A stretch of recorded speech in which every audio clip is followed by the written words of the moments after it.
Hello বন্ধুরা, আমি আজ নিয়ে চলে এসেছি লক্ষ্মীর ঘট।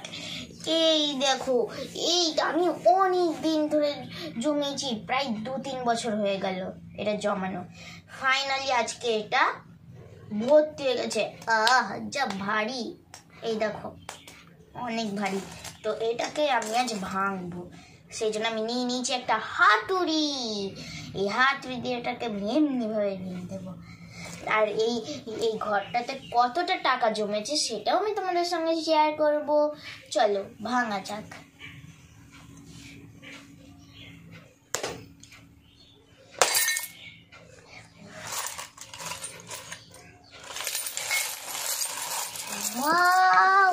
এখানে তো অনেক টাকা জমেছে। এই দেখো আমি কেমন ভাবে ভাঙলাম। এটা হলো মাথা। তো এই দেখো বন্ধুরা, এত টাকা আমি জমিয়েছি। এই দেখো, এইগুলোকে এখন গুনবো আমরা।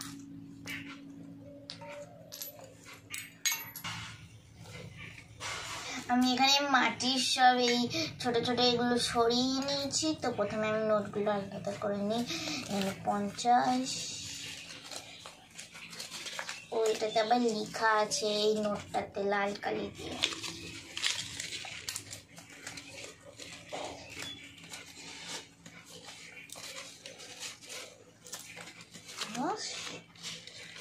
এখানে আছে 120 টাকা।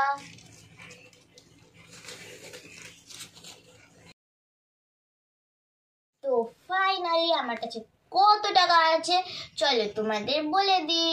আমার কাছে আছে মাত্র 1164 টাকা, কিন্তু এটাও অনেক বেশি। এই যে এখানে এগুলো সব 100 করে রাখা আছে, আর এটা হলো 4টে, তো এটা 64 টাকা।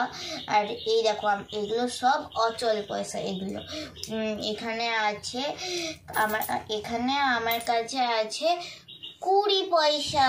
তোমাদের কাছে কি আছে? এই দেখো 20। আর এইটা এত হালকা, দেখো একদম হালকা, মনে হচ্ছে হাওয়াতে উড়ে ভেসে পালাবে, এত হালকা। তারপর এইখানে আছে 50 পয়সা। এটা একটু দেখতে পাওয়া যাচ্ছে না, কাছ থেকে দেখলে বোঝা যাবে। এ দেখো, এইটা তোমরা বুঝতে পারবে 50 পয়সা। আর এগুলো সব ছোট ছোট 1 টাকা, এগুলো এখন আর চলে না। তো তোমাদের কাছেও যদি এমনি 20 পয়সা 50 পয়সা থাকে অবশ্যই কিন্তু কমেন্টে জানিও। আর এই দেখো এখানে সব একটু একটু করে রাখা আছে, সব সাজিয়ে 5 টাকা 2 টাকা 1 টাকা সব। তো কেমন লাগলো আমার এই ভিডিওটা অবশ্যই কিন্তু কমেন্টে জানিও। Tata, bye bye.